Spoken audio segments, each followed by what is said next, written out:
Good Saturday morning and welcome to another edition of the award-winning Outdoors with Larry Ray. Brought to you proudly by the Tennessee Wildlife Resources Agency. Now, here's your host, Larry Ray. Hey, good Saturday morning. Welcome to Outdoors with Larry Ray. We talk outdoors for the next 90 minutes, what we like to call the fastest 90 minutes in outdoor radio programming. And this being the third Saturday, we brought in the regular third Saturday person, and that is Frank Barton. Good morning, Frank. Good morning, Larry. Good morning, everyone. And then, of course, we have brought in from the second Saturday to the third Saturday. It's always good to have John Gordon in the studio. Good morning, John. Good morning, Larry.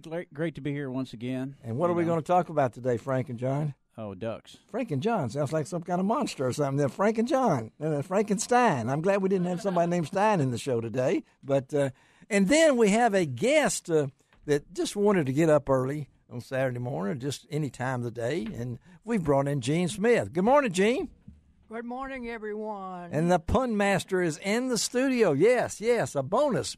You know, it's good to have Gene in. And then, of course, right way over in the corner over there, I have one of my good friends from Bartlett Hills Baptist Church, Mark Wachecki. And Mark is retired. How long you been retired, Mark? Tell me, just a couple of weeks. Couple of weeks after 25 years, the Memphis Police Department. And he actually does have other clothes. You know, I mean, that wears uniform all around. And Shelby Bacall is with us. And I'm glad to be here on this Saturday morning, as I always am, as we talk outdoors. And we're going to talk waterfowl hunting. That's right, Larry. We sure are. We're not going to talk another sport. No. We're not even going to mention the other outdoor activity name, right? Careful. I'm not going to. We'll talk about that next week. It's a slippery slope. It is. And we'll talk about that next week. But I think we're going to have a lot of fun. The season is winding down, right? Yeah, that's right, man. It goes by faster every year. Does it really? Does it really feel like that? Man. Do you? Yeah. Frank, does it seem like it goes by faster for you? Yeah.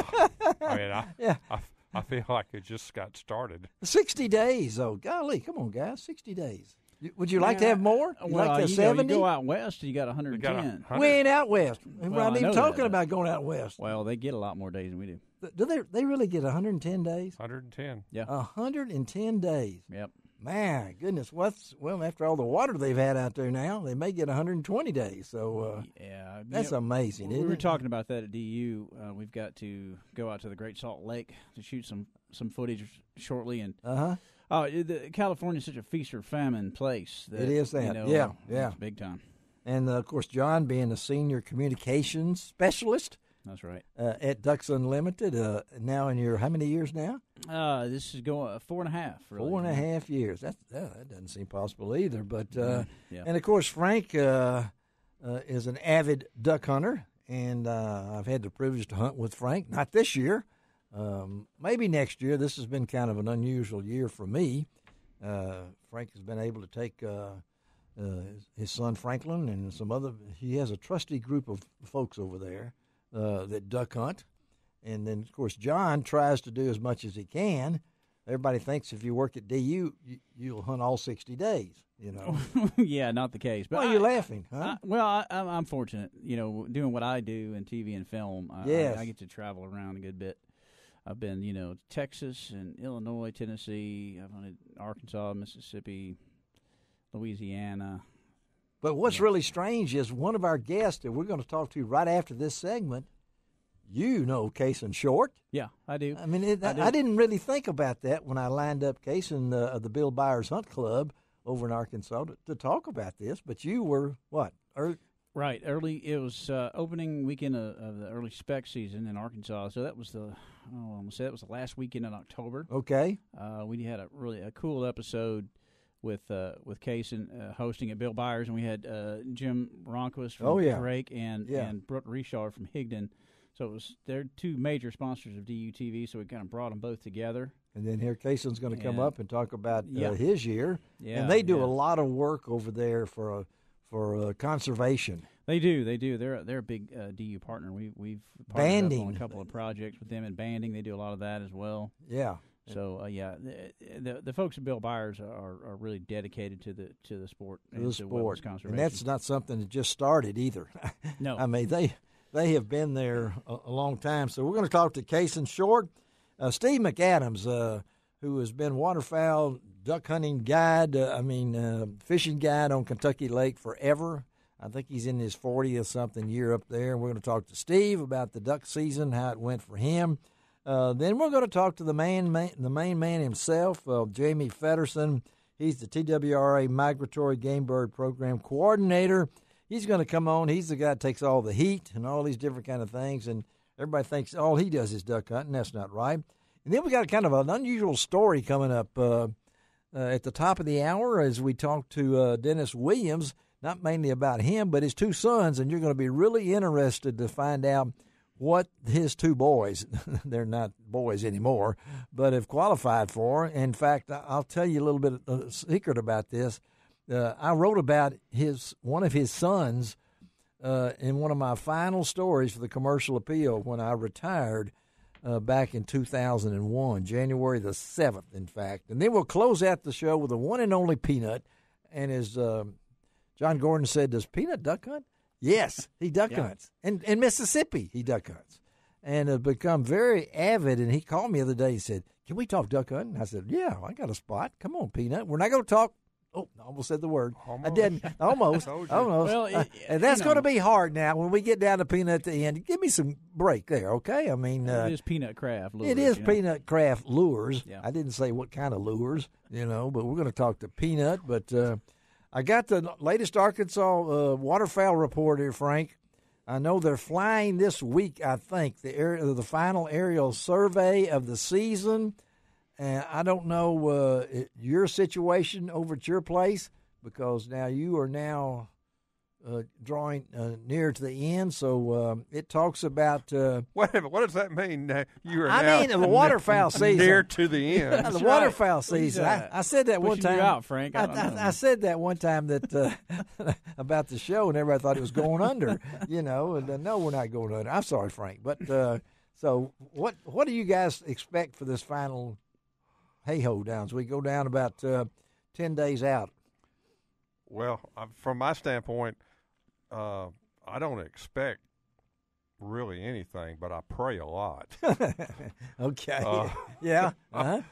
If you what's your season been like? If you expect, if you're a duck hunter and you expect, fill in the blank. Yeah. You just need to pray. Yeah, okay. All right. That's right, man. You just can't. Let's get by. Yeah. You guys are the most optimistic. So we are optimistic. Yeah. We're already making plans for next year, but we won't talk about this year. That's right. All right.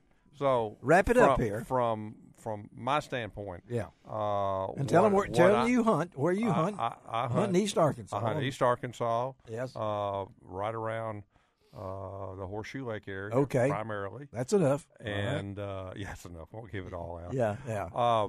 And with the exception of the big rain that we had right after the first of the year. Yeah, after the freeze out. That 5-7 inch rain we had after the freeze. Yeah.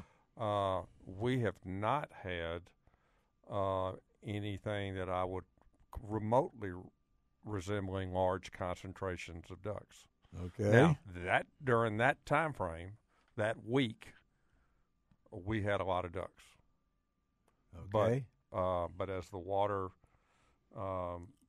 drained off and it got back to what would be more like normal conditions for us, that concentration of birds left and did not get replaced with anything.